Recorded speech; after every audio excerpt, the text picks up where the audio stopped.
Hey guys, it's Mandles, here to ask what's with the big chunk of Pokemon that just don't seem to get as much love as all the rest? I mean, some of the Pokemon that exist are downright forgettable altogether. Some people have blocked them out completely and refuse to talk about them. So, what are we gonna do today? We're gonna talk about them. But I can't do it alone, so I've got my good friend TrueGreen7 here today to help me.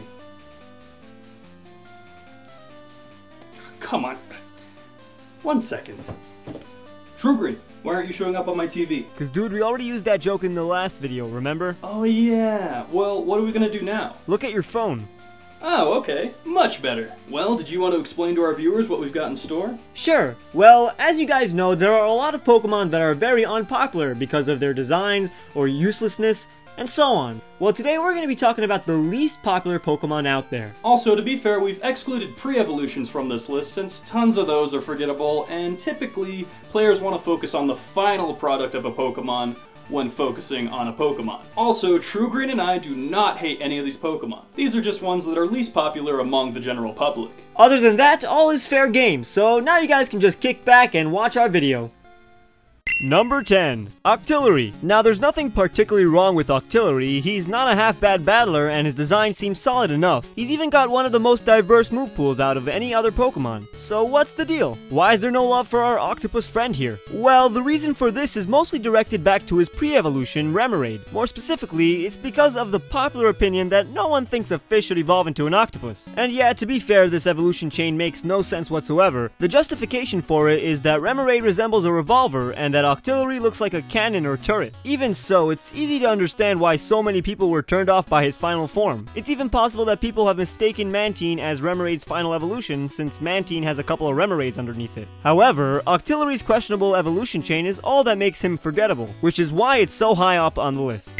Number 9, Karnavine. I swear that rhyme was unintentional. So, what exactly caused Karnavine to fall into obscurity? For starters, the guy has no evolution, which is unfortunate given its below-average stats. However, I don't think that's the complete gist of it. If I were to take my best guess as to why Karnavine is so rarely talked about, it would have to be because of how unobtainable Game Freak made Karnavine in their games. Back in Gen 4 with Karnavine's initial release, you had to get one in the optional Safari game, and even then, it was a tough encounter. Moving on to the next gen, he was only found post-game with a 10% encounter rate. And finally, in X and Y, Karnavine is only found in a select few routes with a quote-unquote rare encounter rate. Point being, most people didn't play through the games with one on their team. Perhaps he'll get more love with a Mega Evolution one of these days. Number 8. Chimecho. Fortunately, this little guy is cute, because other than that feature, Chimecho doesn't have a whole lot going for it. Firstly, similar to Karnavine, Chimecho was not an easy Pokemon to catch. In Ruby and Sapphire, few people knew back then about the fact that this Pokemon was lurking about at Mount Pyre's summit due to its slim encounter chance. And even so, that was quite far into the game, and most people at that point already had a more desirable psychic type like Garrbearer or Alakazam. Despite Chimecho's lack of popularity though, Game Freak tried to make the Pokemon relevant again in Gen 4, with the pre-evolution baby Pokemon Chingling. Unfortunately, players didn't seem to care much about this Pokemon either. This is likely because of the amount of extra hoops you had to jump through just to obtain a Chingling. You needed to breed a Chimecho while it was holding a pure incense, which was something only completionists were willing to do, thus doing no favors to the popularity of Chimecho. Number 7, Simisage, Simipour, and Simisear. By the time that this trio was announced, monkey designs for Pokemon were nothing revolutionary or new. For example, Chimchar, Mankey, and Aipom were already a thing. And you can bet that fans were getting tired of the idea when Black and White rolled around and revealed not 1, but 3 new monkey-themed Pokemon, and that's excluding their evolutions. Sure, it was cool at first to see the starter Pokemon formula applied here, what with the fire, grass, and water type getup, but none of these guys are outstanding when compared to even the weakest starter. From a personal experience, I can say that it was nice at the beginning a black version to obtain a Panpour in order to defeat the first gym leader's Pansear, but beyond that point, I ended up boxing the poor thing because there were just so many other better options. I'm sure others have had similar experiences, which is likely why this trio isn't spoken of much. Number 6. Soobat. What's more upsetting to players about Soobat is probably how lazy the overall concept of it is. Just look at its pre-evolution Woobat. We've already got a Zubat, why not take the Zoo out and add a Woo? And bam, pure genius. I mean, there's nothing wrong with adding another bat species for a little bit of variety in the Pokemon universe, but those names are quite frankly a little insulting to Pokemon fans. It is cool that this time around the Pokemon is a psychic type, which makes sense since it uses sound waves to attack. However, it does seem that the players weren't buying the concept at all, and not many were seen using a Soobat on their team. Fans of the metagame were also disappointed with this Pokemon and simply turned to Crobat as the better alternative. Even Golbat, when equipped with an Eviolite, is more desirable than Soobat in the competitive sense. It's very clear to see what they were going for with this Pokemon, but most players simply were unamused. If you ask me, it's pretty ironic since this Pokemon emits powerful waves that make people feel good. Number 5, Beheeyem. Beheeyem, I don't know, cut me some slack, guys. This Pokemon is definitely an odd case. It looks like a rock-type Muppet, but it's actually a Psychic-type Pokemon and presumably an alien. Yes, there is in fact a theory floating around the internet that proclaims that Beheeyem is an alien, but unfortunately that's the extent of this Pokemon's popularity. Beyond that, people have forgotten about Beheeyem since it was a dull at best Psychic-type. But what else could be a reason for players skipping over this Pokemon? Well, it's got a passable special attack stat, but a problem with this is that most of Beheeyem's moves are status moves, aka they don't deal damage. You could argue that Trick Room is a good way to run this Pokemon competitively, but with that move slowly fading from the metagame, fans have even less of a reason to remember Beheeyem.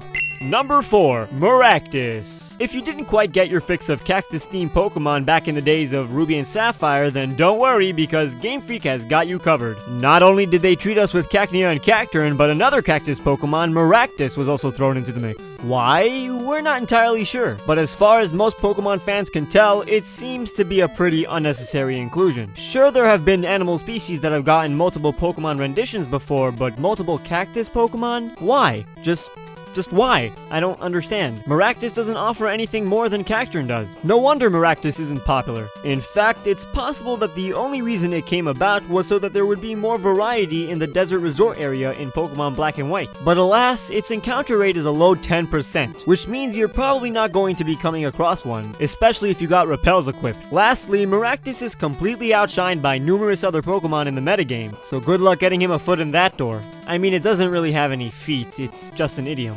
Number 3, Loom Minion. A fish. That's new and exciting, right? It's not?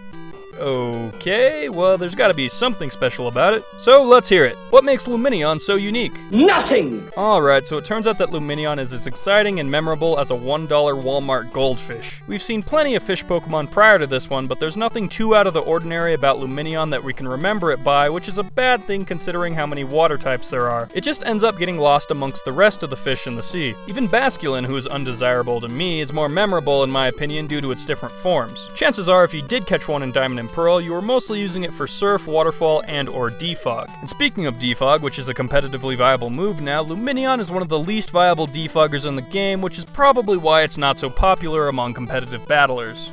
Number 2, Garrbearer. Now this Pokemon has quite a reputation. It's not exactly a good reputation, but nevertheless, he's got one. It all started with the reveal of Generation 5. And soon after, following the reveal of Garrbearer, it left vomit-inducing reactions to all who laid eyes upon him. I'm personally okay with his design, but can you blame anyone for really disliking it? The Pokemon is literally garbage. I think you'll agree with me when we say that most people just weren't ready to raise and nurture a heap of disgusting putrid trash. I mean, what do you do when you're taking your garbage to the curb and all of a sudden it comes alive? I'll tell you one thing, you don't make friends with it. It may seem like I'm rambling on a lot about Garrbearer's appearance, but that's honestly where all his unpopularity comes from. Whether it's warranted or not, he's overall just too painful to look at, and people refuse to own one for that reason. Even if I personally think his design isn't half bad, there is no doubt that this Pokemon is ugly. Number 1, Vanilluxe. To say the least, a lot of people weren't very happy with the design choices for Generation 5. But people love ice cream, right? Therefore, people must love an ice cream themed Pokemon. Wrong, sir. Wrong! Yeah, that may have been the initial thought, but it didn't take long for this Pokemon to become universally hated by many. And while I'm sure that there is an outlier of people who do like Vanilluxe, there's no denying that the majority of folks wish that this guy never came into existence to begin with. And just like Garrbearer, the design was really a deal breaker. Not much else is hated about it, but Vanilluxe is also quite a forgettable battler. Not many dare use it competitively due to its poor typing that makes it weak to Stealth Rocks and other common moves. Its moves can pack a punch, but Vanilluxe's lack of speed prevents it from being a solid all-out attacker. This, paired with its very undesirable appearance, does indeed make Vanilluxe the single most unpopular Pokemon out there at the moment. Thanks for watching, guys. Now that you've seen that, be sure to click here to head over to True Green's channel to check out the 10 most popular Pokemon collab that we worked on. You won't be disappointed. Also, be sure to subscribe to him while you're there. If you're a fan of my stuff, you'll definitely enjoy what True Green does on his channel. As always, have an awesome day, and I'll see you guys in the next video.